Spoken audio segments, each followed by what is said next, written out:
Dear students, class 12th में chapter matrix में जो है हम लोग 5 लेक्चर पढ़ चुके हैं। ठीक है, जिसमें प्रकार और जो है सिमेट्रिक, स्क्यू सिमेट्रिक मैट्रिक्स वगैरह के बारे में अध्ययन किया गया। ठीक है, आज लेक्चर नंबर 6 में हम लोग सिमेट्रिक और स्क्यू सिमेट्रिक मैट्रिक्स से संबंधित कुछ प्रश्नों के बारे में अध्ययन करेंगे और इनवर्स ज्ञात करेंगे। किसी मैट्रिक्स का इनवर्स ज्ञात करेंगे, लेकिन प्रारंभिक संक्रिया के द्वारा। देखते हैं तो दो टॉपिक आज के कौन कौन से हैं। पहला आपका है inverse important question based upon symmetric and skew symmetric matrix. ठीक है, जो क्वेश्चन आपका रहेगा वो सममित तथा विषम सममित मैट्रिक्स पर बेस रहेगा। और सेकेंड टॉपिक जो रखा गया है वो है इनवर्स मैट्रिक्स ज्ञात करना बाय एलिमेंट्री ट्रांसफॉर्मेशन। प्रारंभिक संक्रिया के द्वारा जो है हम किसी भी आव्यूह का प्रतिलोम आव्यूह कैसे पा सकते हैं, जिसमें आपके विभिन्न प्रकार के जैसे पंक्ति स्थानांतरण, स्तंभ स्थानांतरण, केवल आपसे कह दिया जाए बाय एलिमेंट्री ट्रांसफॉर्मेशन वगैरह के बारे में जो है हम लोग जानेंगे कि किस प्रकार से इसका स्थानांतरण किया जाए, इसमें शर्तें कौन कौन सी हों और कैसे हम करके किसी भी मैट्रिक्स का by elementary transformation find out कर सकते हैं, उसका इनवर्स। ठीक है, तो चलते हैं फर्स्ट टॉपिक से शुरुआत करते हैं। फर्स्ट टॉपिक आपका है important question based upon symmetric and skew symmetric matrix. ठीक है, पहला क्वेश्चन है आपका, एक मैट्रिक्स दिया गया है A = 3 2 3 4 5 3 2 4 5 एक्सप्रेस प्रसारित करना है एज द सम ऑफ योग के रूप में symmetric and skew symmetric matrix.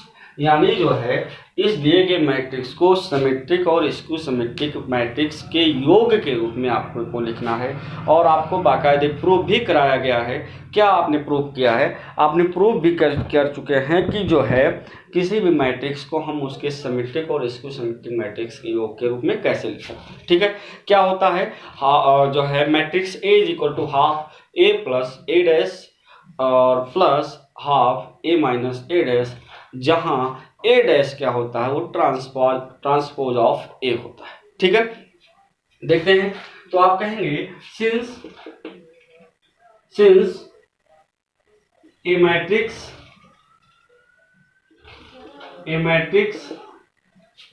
A square matrix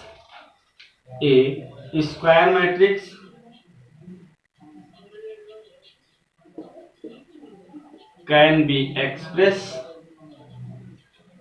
as the sum of symmetric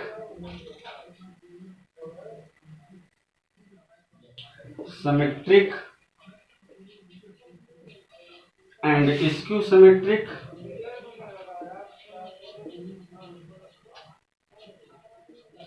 matrix such that A = half A plus A dash plus half A minus A dash. कहाँ से आता है ये बातें आपको पहले से बता दी गई है। ठीक है, यानी हम क्या करें, दिए गए मैट्रिक्स का ट्रांसपोज निकालें, फिर इनका समाप ज्ञात करें, इन दोनों का योग करके आप A के रूप में दिखा सकते हैं। यही आपको जो है काम करना है। तो सिंस A बराबर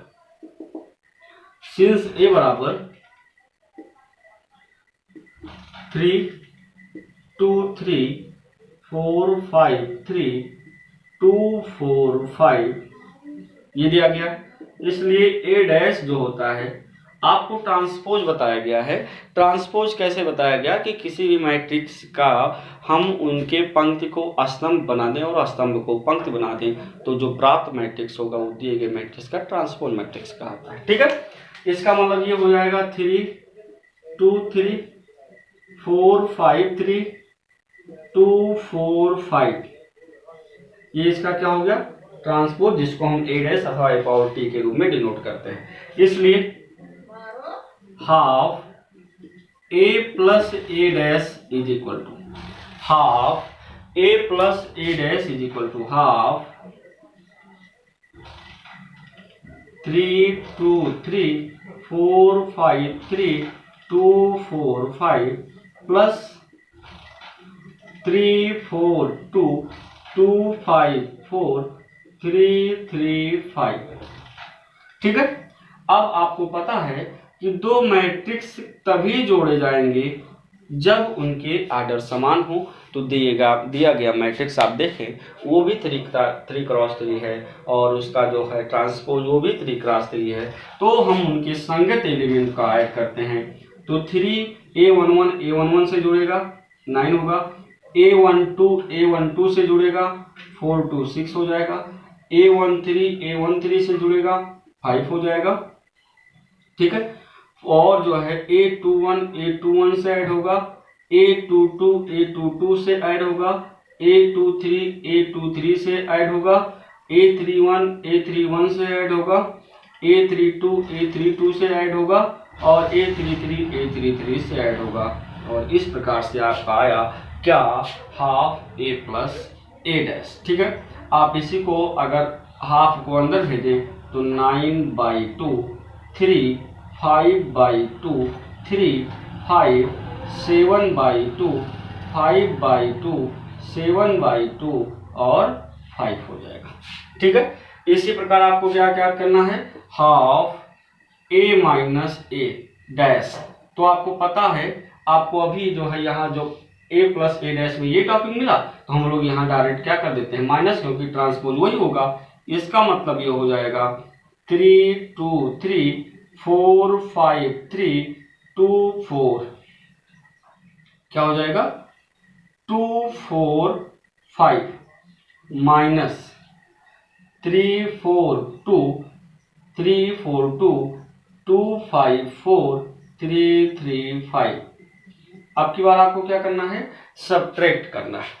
और सब्ट्रैक्ट करना है तो इसका मतलब जो आपको half A minus A dash मिलेगा वो कितना होगा, वो हो जाएगा हाफ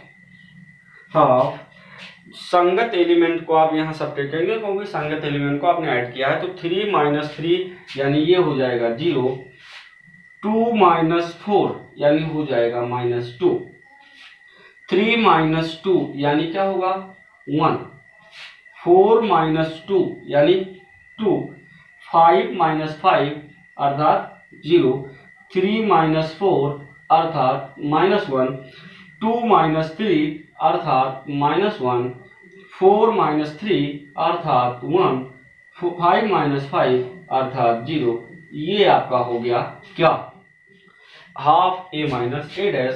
और इसी को लिख सकते हो आप 0 - 1 1/2 1 0 -1/2 -1/2 1/2 और ये क्या हो जाएगा 0।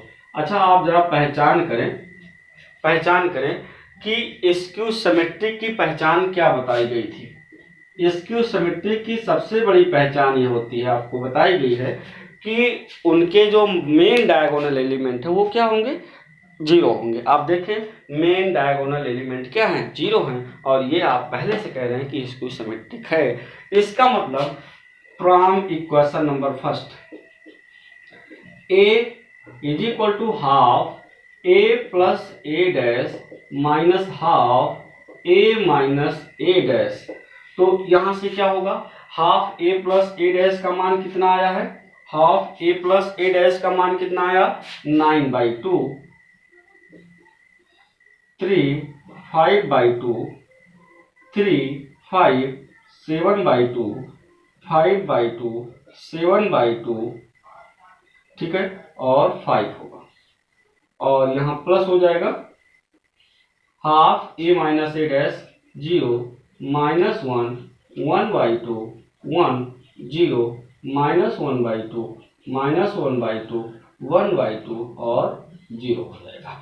इसका मतलब दिए गए मैट्रिक्स को हम उनके जो है सिमेट्रिक और स्क्यू सिमेट्रिक मैट्रिक्स के आधार पर कुछ इस प्रकार से लिख सकते हैं। ठीक है।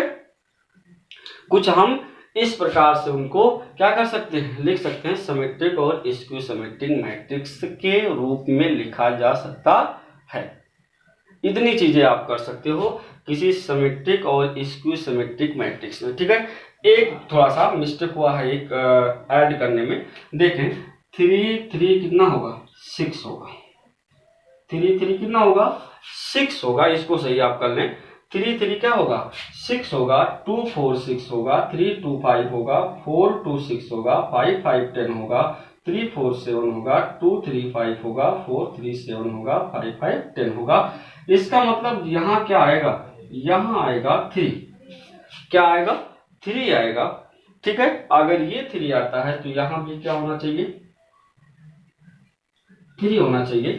क्यों ऐसा चेक किया गया, क्योंकि सिमेट्रिक और स्क्यू सिमेट्रिक का सम ऑफ जो होगा वो तो ए ही आना चाहिए, वो कितना आना चाहिए ए आना चाहिए। तो देख लें 3 0 यानी क्या मिलेगा 3 मिलेगा, 3 - 1 क्या मिलेगा 2 मिलेगा, और 5/2 1/2 6/2 यानी कितना आएगा 3 आएगा। 3 1 4 रहेगा, 5 + 0 5 रहेगा, 7/2 - 1/2 6/2 3 आएगा, 5/2 - 1 4/2 यानी 2 रहेगा, 7/2 1/2 8/2 यानी 4 रहेगा, 5 + 0 क्या होगा 5 होगा। इस प्रकार से किसी भी दिए गए वर्ग आव्यूह को उनको सिमेट्रिक और स्क्यू सिमेट्रिक के सम ऑफ के रूप में लिखा जा सकता है। ठीक है, अब चलते हैं नेक्स्ट क्वेश्चन पर। ये था आपका सिमेट्रिक और स्क्यू सिमेट्रिक से रिलेटेड, ठीक है, क्वेश्चन। नेक्स्ट क्वेश्चन आपका है ट्रांसपोज से संबंधित रखा गया है। क्वेश्चन है क्वेश्चन नंबर 2। ये है question a is equal to 0 1 2 and b is equal to 3 2 1, b is equal to 3 to 1, then prove that ab का dash is equal to b dash into a dash.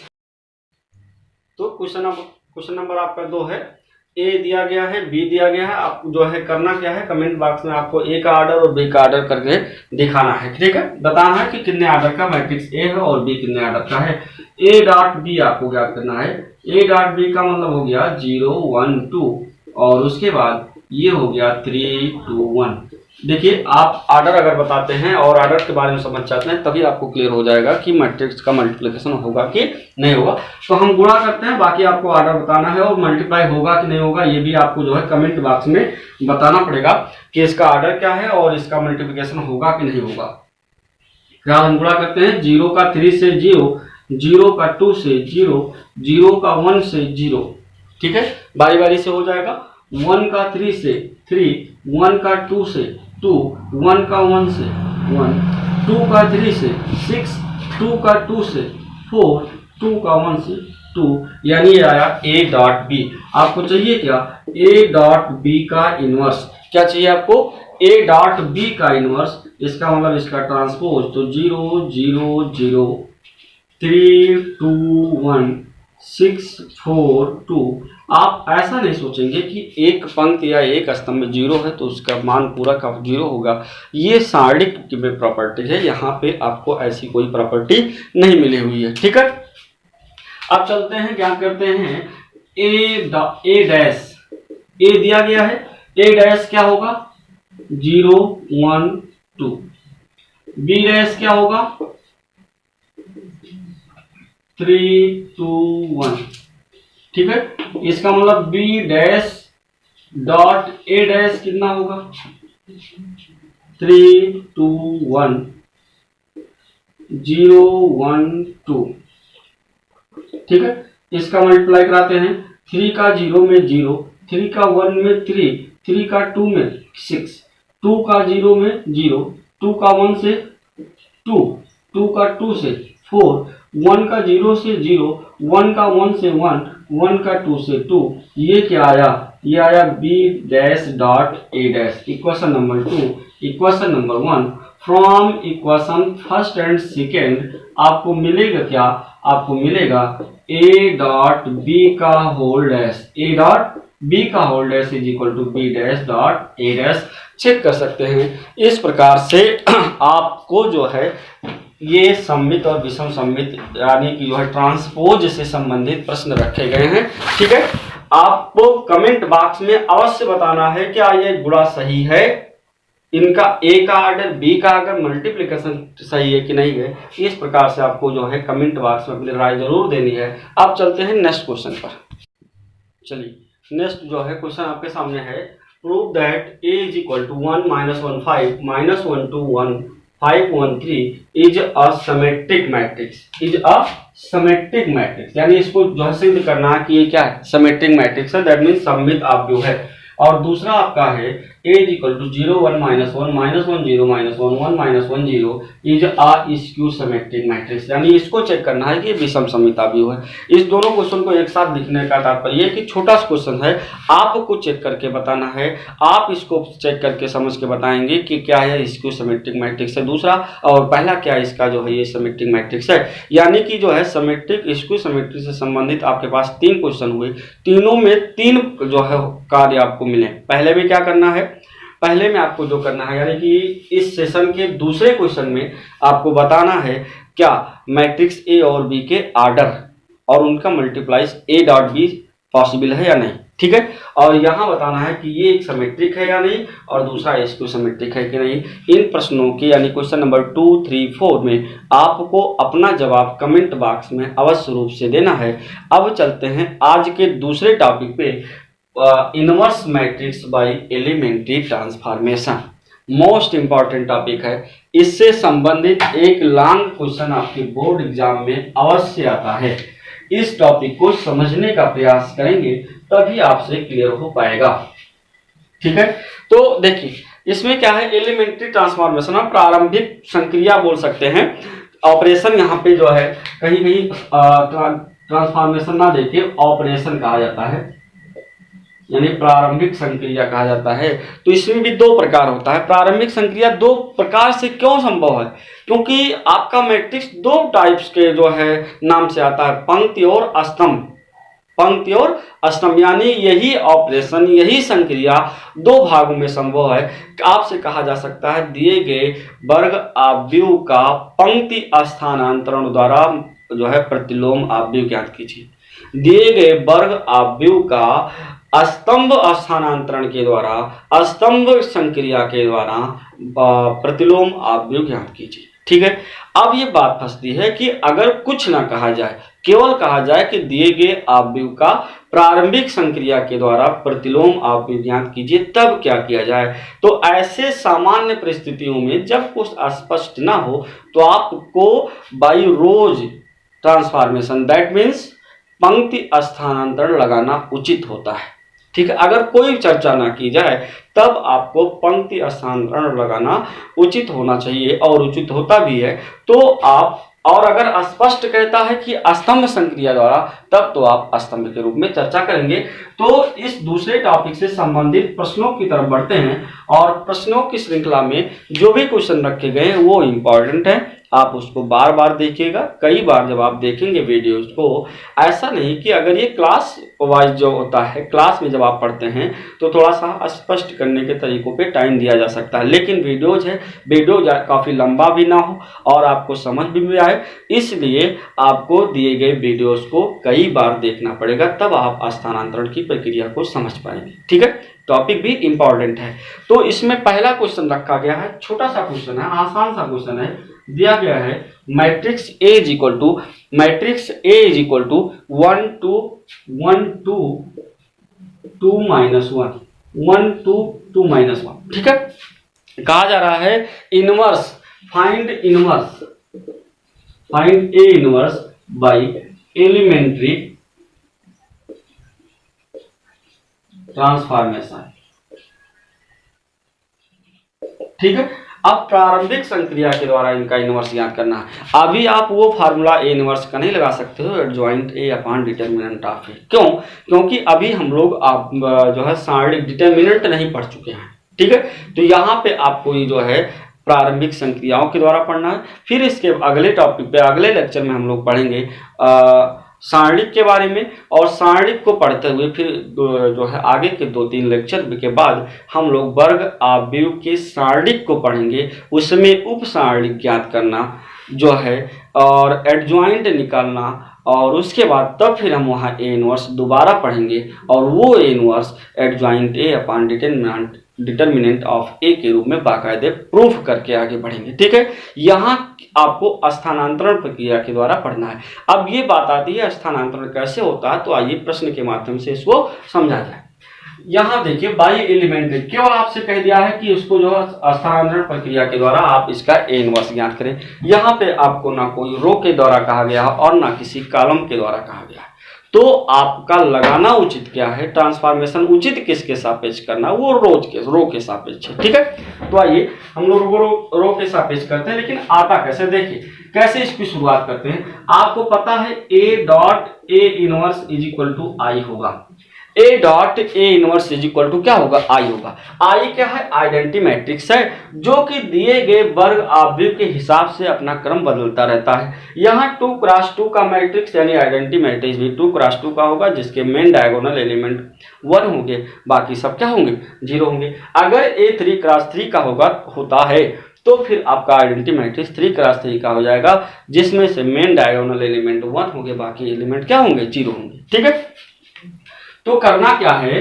a बराबर दिया गया है 1 2 2 minus 1 और यहाँ क्या है a इनवर्स बराबर i जो होगा आपका 1 0 0 1 के रूप में होगा, 1 0 0 1 के रूप में होगा। अब आपको करना क्या है, जो a है इधर जो है ऐसे कोई संक्रिया करनी है, करते हुए चलना है कि इधर आपका आइडेंटिटी मैट्रिक्स बन जाए और इधर आपका जो भी आएगा वो A inverse is equal to होगा, क्योंकि आइडेंटिटी मैट्रिक्स बनने के बाद ये इसका मल्टीप्लाई होने के बाद फिर से ये इनवर्स बना रहेगा और जो RHS के साथ आएगा वो आपका वही ए का इनवर्स कहलाएगा। अब हम ट्रांसफॉर्मेशन करते कैसे हैं, ये बातों को ध्यान दीजिए। जब कभी भी हम किसी स्तंभ अथवा पंक्ति अथवा स्तंभ में हम चेंज करते हैं, उनको जो है ट्रांसफॉर्मेशन उसमें करते हैं, तो ये ध्यान रखिएगा कि जिस पंक्ति अथवा स्तंभ को बदलना होता है उसी में से किसी को घटाते हैं, उसी में से किसी अन्य को घटाते अथवा जोड़ते हैं। ठीक है, ये ध्यान रखिएगा। दूसरी बात यह है कि जिस पंक्ति या स्तंभ को बदलना होता है उसमें हम किसी संख्या का गुणा ना करके किसी अन्य में गुणा करके जो है हम घटा या जोड़ सकते हैं। ये दिमाग में रखिएगा, ये मेन पॉइंट बात है कि किसी भी पंक्ति या स्तंभ को बदलते समय उसी में गुणा ना करके किसी अन्य पंक्ति या स्तंभ में गुणा करके या भाग दे करके हम उसको जो है क्या कर सकते हैं, घटा या जोड़ सकते हैं। और किसी पंक्ति या स्तंभ को हम इंटरचेंज भी कर सकते हैं। आप आइए क्वेश्चन के माध्यम से समझिए, देखते हैं। ये आपका क्या है, ए है, ये आपका क्या है, ए इनवर्स है, यहाँ क्या है आपका आई है। ठीक है, यहाँ आई बनाना है, यहाँ जो आपका आता रहेगा वो देखते हैं। अब देखिए आई में यहाँ 1 है, यहाँ 1 है, यानी कि A11 ऐसा कुछ किया जाए कि A11 का एलिमेंट ना डिस्टर्ब हो, नहीं तो माइनस में आ सकता है, बढ़ सकता है, जबकि आपको क्या चाहिए, 1 चाहिए। तो A1 जो है A11 को डिस्टर्ब नहीं करना। आप देखें, आप करेंगे क्या, आप कर सकते हैं कि R2 टेंस टू, अब देखिए R2 टेंस टू यानी कि R2 में मल्टीप्लाई ना किया जाए, R2 में मल्टीप्लाई ना किया जाए, क्योंकि आपको R2 बदलना है। अब R2 टेंस टू जब हुआ तो यहाँ क्या लाना है, इस देखिए इसकी जगह पे क्या है 0, यानी 2 की जगह पे क्या लाना है 0। अब यहाँ 0 लाना है, तो अगर हम R2 माइनस 2R1 करते हैं, चेक कर लीजिए, R2 माइनस 2R1 कर दिया जाए तो 2 और इसमें 2 का मल्टीप्लाई होगा तो 2 माइनस 2 क्या हो जाएगा 0। यानी हम R2 को चेंज कर रहे हैं, तो यानी R1 हमारा अपनी जगह पे व्यवस्थित रहेगा। R2 माइनस 2 माइनस यहाँ 2 का मल्टीप्लाई 2 1 जा 2, यानी 2 माइनस 2 क्या हो जाएगा 0। और देखिए माइनस 1 माइनस 2 का मल्टीप्लाई कितना 4, यानी ये कितना हो जाएगा -5 हो जाएगा। अब यहाँ देखते हैं क्या होगा, ये आपका R1 बना रहेगा, इस 0 माइनस यहाँ 2 का मल्टीप्लाई यानी क्या आएगा -2 आएगा, और 1 माइनस यहाँ 2 का मल्टीप्लाई क्या आएगा 1 ही आएगा। ठीक है, आप चेक करें, यहां तक तो हम पहुंच गए, एक स्टेप आगे बढ़े। ठीक है, अब देखिए जो -5 है, जहां -5 वहां क्या लाना है 1, एक जो है यहाँ पे देखिए, यहाँ पे मिलाते रहिए, यही आइडेंटिटी यहाँ लाना है, तो इसके एलिमेंट की जगह पे क्या लाना है 1। तो सबसे आसान तरीका क्या है कि R2 में -5 कॉमन ले लिया जाए या R2 को -5 से भाग दे दिया जाए। 0 होने की वजह से कोई इफेक्ट नहीं पड़ेगा, -5 का क्या हो जाएगा 1 हो जाएगा। देखिए आप कह दें कि R2 tends to -1/5 R2, R2 tends to -1/5 R2, तो भी आपका R1 ऐसे रहना चाहिए, यहाँ 0 और यहाँ -1/5 करेंगे तो 1 हो जाएगा, 1 होगा, 0 होगा, -2/-5 यानी क्या हो जाएगा 2/5 हो जाएगा, और 1/5 होगा, लेकिन किसमें होगा माइनस में होगा। अब देखिए एक और बचा है, एक और बचा क्या है, वरना आपका रिजल्ट आपके सामने होता। एक स्टेप बचा क्या कि A12 की जगह पे 0 लाना है। क्या लाना है 0 लाना। 0 कैसे आएगा, तो R1 को चेंज करते हैं, R1 को चेंज करेंगे तो R1 में मल्टीप्लाई नहीं करना है, R1 को चेंज करेंगे तो R1 माइनस, अगर इसमें 2 का गुणा कराएं तो इस पे इफेक्ट नहीं, 1 - 0 1 ही होगा और 2 - 2 0 होगा, यानी कि R1 - 2R2 करते हैं, R1 - 2R2, तो R1 1 - 0 का 2 से 0 हो जाएगा, 1 - 0 मतलब 1 होगा, 2 - 2 2 2 - 2 क्या होगा 0, और R2 आपका चेंज नहीं होगा। इसका मतलब यहाँ क्या होगा R1 - 1 चेक करते रहे, यहाँ से सॉल्व करते रहे, 2R2 यानी ये क्या है 2 दूनाए 4/5 हो जाएगा, तो 5 करने में 5 - 4 यानी 1/5 होगा। ठीक है, उसके बाद 0 माइनस, तो माइनस माइनस क्या हो जाएगा प्लस हो जाएगा, 2/5 होगा, यानी यहाँ क्या होगा 2/5, और R2 अपनी जगह पे बना रहेगा। ठीक है, इसका मतलब ये आपका क्या हुआ I × A इनवर्स बराबर, आप चाहें तो 1/5 सभी में से कॉमन ले लें तो 1 2 2 - 1 बनेगा, 1 2 2 - 1 बनेगा, क्या बनेगा 1 2 2 - 1, यानी कि A इनवर्स की जो वैल्यू होगी 1/5 1 2 2 - 1 होगा।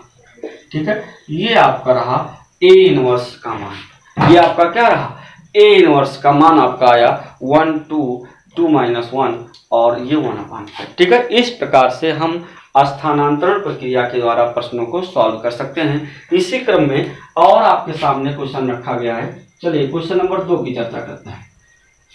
क्वेश्चन नंबर 2 जो है वो क्या है, find the inverse matrix of A, find the inverse matrix of A 2 3 5 7 2 3 5 7 2 3 5 7 by elementary transformation, यानी कि जो प्रारंभिक संक्रिया द्वारा इसका इनवर्स ज्ञात करना है, तो आप इसी प्रोसेस पर रहेंगे। आप कहेंगे सिंस A × A इनवर्स बराबर I होता है, इसका मतलब A का मान है 2 3 5 7 और A इनवर्स हो जाएगा, इसी के सापेक्ष I होगा 1 0 0 1। ठीक है, अब देखें आप ग्राफ बनाते जाइए और जो है ट्रांसफॉर्मेशन करते जाइए, ऑपरेशन करते जाइए। ठीक है, अब देखिए करना क्या है यहाँ पे, यहाँ आपको क्या करना है, सीधा सीधा एक बात आप याद रखें क्या कि जो A11 है उसकी जगह पे आपको क्या लाना है, A11 की जगह पे 1 लाना है और A12 की जगह पे क्या लाना है 0 लाना है। ठीक है, तो आप काम क्या करें, यहाँ देखें अगर हम इसको कुछ सरल बनाएं, यहाँ 3 2 6 यहाँ 1 आ सकता है, इसका मतलब आप करें R2 tends to R2 - 2R1, R2 - 2R1 क्या मिलेगा, आप देखिए R2 है तो ये आपका R1 रहेगा, 5 - 2 2 4 यानी 1, 7 - 3 2 6 यानी क्या हो जाएगा 1 हो जाएगा, 1 0 0 - 2 2 यानी -2 होगा, 1 - 0 यानी क्या होगा। ठीक है, इसके बाद देखें आप क्या करेंगे, आप इसके बाद क्या करिए, आप सीधा सीधा जो है हमको यहाँ भी 1 चाहिए, तो आप R1 tends to R1 - R2 कर दीजिए, R1 tends to R1 - R2 कर दीजिए, तो 2 माइनस 1 यानी क्या होगा 1 होगा, 3 माइनस 1 क्या होगा 0 होगा, सॉरी 2 होगा, और यहाँ 1 है, यहाँ पर भी क्या है 1 है, और R1 + 2 R1 माइनस R2 है, तो 1 माइनस माइनस प्लस 2 यानी 3 हो जाएगा, 0 माइनस 1 माइनस 1 हुआ -2, और क्या है यहाँ पे 1 है। अभी भी आप कई स्टेप पीछे हैं। अब इसके बाद क्या करें, अब इसके बाद आप क्या करें, अब इसके बाद आप क्या करें, तो यहाँ पे 0 आना जाना चाहिए और यहाँ पे 1 आ जाना चाहिए, तो R2 tends to R2 minus R1, R2 tends to R2 minus R1, तो वहां पे 1 2 0 आएगा, और यहाँ क्या बचेगा R2 माइनस R1 है तो -1 बचेगा, और यहाँ होगा 3 माइनस 1, और R2 minus R1 -2 -3 -5, 1 minus minus plus यानी क्या होगा 2 होगा। अब आप क्या करें, अब आप कर लें कि यहाँ से पहले माइनस को हटा दें, पहले किसको करें माइनस को, तो R2 tends to minus R2 कर दें R2 टेंस टू क्या कर दें माइनस R2 कर दें, तो क्या होगा 1 2 0 1, ठीक है, 3 -1 5 -2। एक स्टेप आपको और करना है, A inverse is equal to, यहाँ देख लें क्या होगा। अब आप देखिए यहाँ क्या लाना है 0 लाना है, इसका मतलब R1 tends to R1 minus 2 R2, R1 tends to R1 minus 2 R2, तो यहाँ 1 होगा, और यहाँ 2 1 जा 2 सब्ट्रैक्ट होगा 0 होगा, 0 और 1 होगा, यहाँ हो जाएगा R1 माइनस 2 R2, तो 3 माइनस 5 2 जा 10, तो 3 माइनस 10 यानी माइनस क्या होगा 7 हो जाएगा, 3 माइनस 10 क्या हो जाएगा 7 हो जाएगा, और -1 और माइनस माइनस प्लस 4, -1 प्लस 4 यानी ये क्या होगा 3 होगा, 5 और -2 होगा, अर्थात आपका A इनवर्स बराबर क्या आया, A इनवर्स बराबर आया -7 3 5 -2। इस प्रकार से आप इनवर्स को ज्ञात कर सकते हैं, ठीक है। केवल करना क्या है, आपको इन संक्रियाओं पर विशेष रूप से ध्यान देना है। कैसे ध्यान देना है, जिस एलिमेंट को आप बदलना या जिस पंक्ति अथवा स्तंभ को बदलना चाहते हैं उसमें किसी का गुणा ना कराएं, जिसके साथ कराना चाहते हैं उसमें गुणा कराएं, उसी के साथ जोड़ें अथवा घटाएं। इतनी बातें आपको ध्यान देनी है, ठीक है। अब चलते हैं, एक क्वेश्चन आपके सामने ये रखा है 3 क्रॉस 3 का रखा जाए, आइए सॉल्व करें। 3 क्रॉस 3 का बाय एलिमेंट्री ट्रांसफॉर्मेशन इनवर्स कैसे फाइंड आउट किया जाए। क्वेश्चन है A इज इक्वल टू है 0 1 2 0 1 2 0 1 2 1 2 1 2 3 1 2 3, और उसके बाद है 3 1 1 3 1 1। Find the inverse by elementary transformation, find the inverse by elementary transformation, यानी प्रारंभिक संक्रिया के द्वारा, प्रारंभिक स्थानांतरण के द्वारा हमें इसका जो है इनवर्स ज्ञात करना है।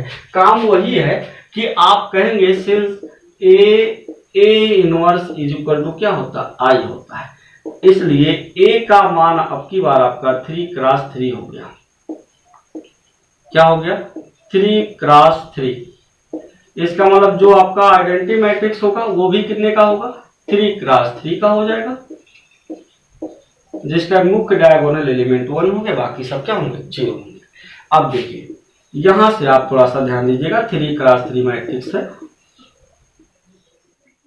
जो A11 है, जो A11 वो 0 है, और आप जानते हैं कि A11 क्या चाहिए 1 चाहिए, तो कुछ मिलता जाए, कुछ ऐसी प्रक्रिया की जाए जो हमको कोई ना कोई एलिमेंट मिले, तभी तो काम आगे बढ़ेगा, ठीक है। फंसाने से बात नहीं होती है।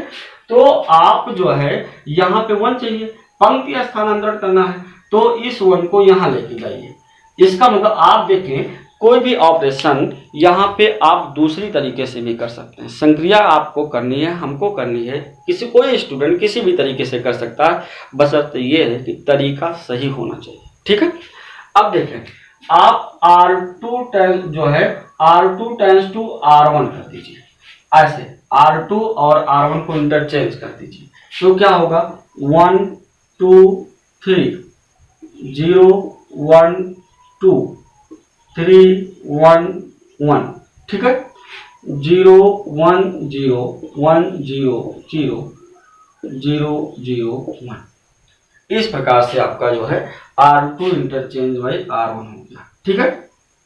अब आगे बढ़ते हैं A इनवर्स। अब आप सोचिए कि क्या किया जाए।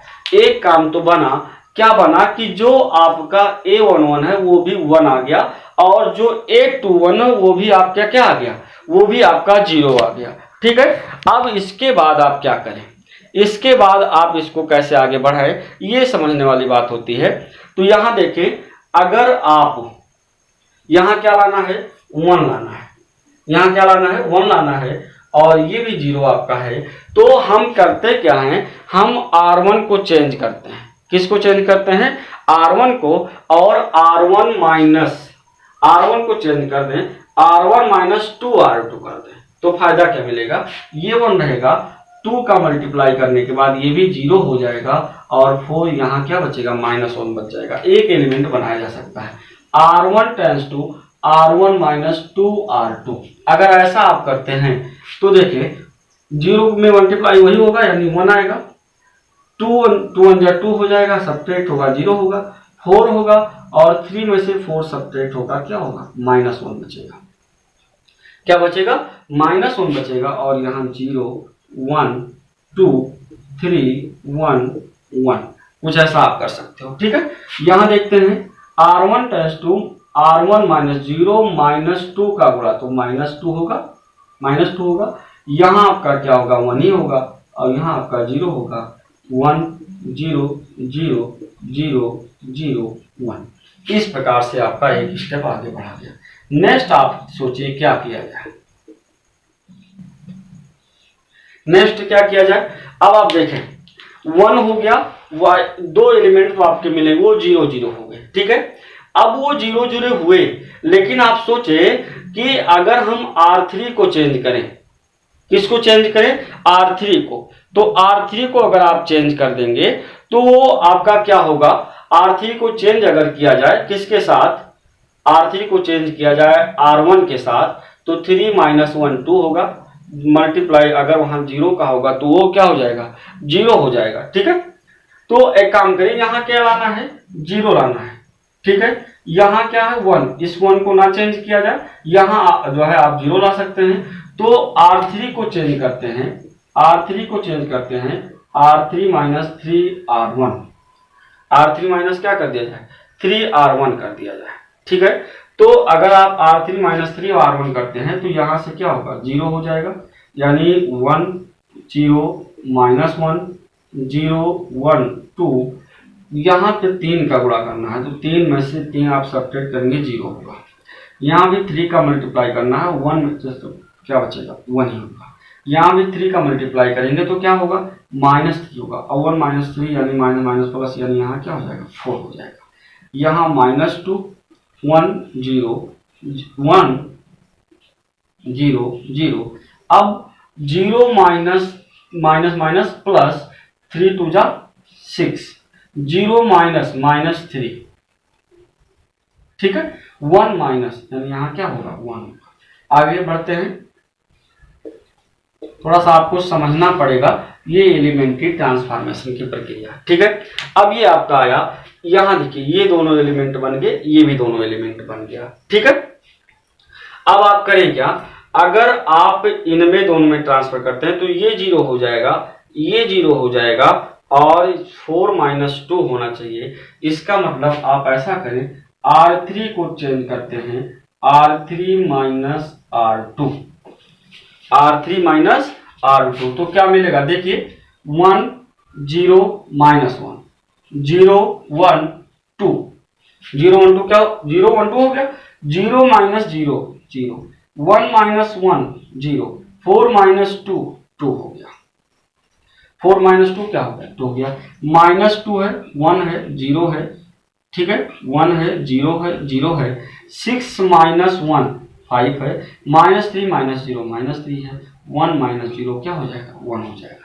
अब आगे बढ़ते हैं, आप लास्ट के स्टेप में हैं, लास्ट कुछ ही स्टेप में आप हैं, देखते हैं अगला क्या होगा। A inverse. अब आप देखें यहां से आपका 0 0 मिला, ठीक है। अब आप चाहें तो 0 इनको लाना ही है, ठीक है। और इनमें आप क्या करें, 2 - 2 क्या हो जाएगा, यहां 0 आ सकता है, 2 - 2 0 आ सकता है, और 1 - 0 क्या आएगा, 1 ही आएगा, और 0 - 0 आएगा। इसका मतलब आप कर सकते हो, आप या सीधा सीधा आप ऐसा कर लें, R3 टेंस टू, देखें R3 tense to 1/2 R3, R3 tense to 1/3 R3, ऐसा कर सकते हैं। और या इसी के पहले आप कर दे, जो आप R3 टेंस टू करते हैं, R2 टेंस टू कर दीजिए, R2 tends to R2 - R3, R2 tends to, अभी इसका काम बन जाएगा R2 - R3, R इसका मतलब 1 0 -1, R2 0 में से 0 हटाएंगे, 0 आएगा, 1 में से 0 1 आएगा, 2 में से 2 0 आएगा, ठीक है। और 0 0 2 आना चाहिए। यहां काम करते हैं, इसको आप बचा के चलना, यही आपका इनवर्स रहेगा। तो -2 1 0, -2 1 0। अब R3 की बात हो रही है, सॉरी R2 की बात हो रही है ना। अब देखें R2 - R3 है, तो 1 - 5 -4, 0 -3 यानी +3, 0 - 1 यानी क्या हो जाएगा, -1 हो जाएगा, और 5 - 3 1 होगा, 5 - 3 क्या होगा, 1 होगा। अब आप एक काम और करें, ए इनवर्स के साथ R3 टेंस टू 1/2 R3 क्या होगा, 1 0 -1 0 1 0 0 0 1, 0 0 क्या हो जाएगा, 1 ही हो जाएगा। तो -2 1 0, -4 3 -1, और 5/2 -3/2, और यहाँ क्या है 1/2, ठीक है। अब एक काम और, लास्ट आपका वर्क जो है वो ए इनवर्स के साथ होगा। यहां देखें R1 और R3 को ऐड करें और चेंज करते हैं R1 को, R1 tends to R1 + R3, R1 + R3, 1 का 0 से 1, 0 का 0 से 0, -1 का 1 से 0, और बाकी 0 1 0 0 0 1, ये आपका आइडेंटिटी मैट्रिक्स आ जाएगा। -2 का 5/2 से ऐड करना है, 2 2 जा 4, 1/2, ठीक है। 1 को -3/2 से ऐड करना है, 2 1 जा 2, -1/2, ठीक है। उसके बाद 0 का 1/2 से ऐड करना है, 1/2, -4 3 -1 5/2 -3/2 और 1/2। इसका मतलब आपका ए इनवर्स जो आया, अगर 1/2 कॉमन लिया जाए तो 1 - 1 1 -2 3/2 -1/2 5 -3 1। इस प्रकार से आपका जो क्या आएगा, ए इनवर्स आ सकता है, ठीक है। इस प्रकार से आप ए इनवर्स को फाइंड आउट आसानी से कर सकते हैं, ठीक है। इतना ध्यान रखिए कि हमारा जो है ट्रांसफॉर्मेशन किस हिसाब से किया जाए, उसकी जो है दी गई शर्तों को आप फॉलो करें। इस प्रकार से ट्रांसफॉर्मेशन का थोड़ा सा टॉपिक लेंदी जाता है, जो भी आपके पास क्वेश्चन है उस पर लगाने में समय लगता है, तो वीडियोज भी देखना है कि ज़्यादा लंबा होना। इसी कारण ट्रांसफॉर्मेशन के आपके सामने 2 से 3 क्वेश्चन रखे गए हैं। इन दोनों तीनों क्वेश्चनों की सहायता से आप अपने बुक्स के और ट्रांसफॉर्मेशन के क्वेश्चन लगाएंगे।